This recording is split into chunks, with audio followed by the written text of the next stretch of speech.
valentes, fiéis soldados do 7º Batalhão, trazemos desassombrados Deus, pátria no coração. Em nossa gloriosa história nós temos lance varonil. Saibamos manter a glória deste nosso heróico Brasil. Olhos fitos na bandeira, em assomo varonil. Somos nós a vida inteira, sentinelas do Brasil.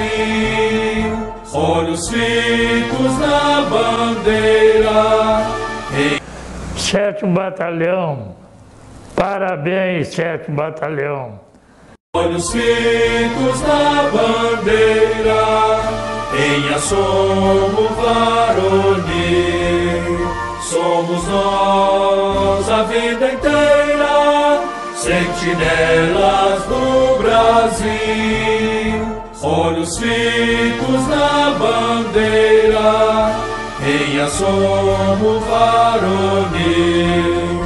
Somos nós a vida inteira, sentinelas do Brasil. Baionetas da laguna, que o vosso brilho detruz as nossas armas reúna no mesmo facho de luz. E tu, espada valente do herói, ela tal fugir, baliza resplandecente, nos mostra sempre o porvir. Ser comandante do 7º Batalhão, no ano em que ele completa 90 anos, é motivo de muita alegria e satisfação.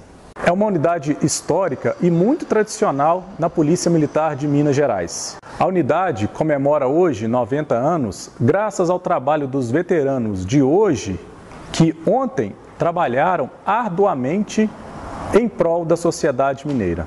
Ao olhar essa galeria de fotos de ex-comandantes, vejo o quão grande é a responsabilidade de comandar tão valorosa unidade, pois, como diz a canção da nossa Polícia Militar de Minas Gerais, os passos desses heróis são faróis.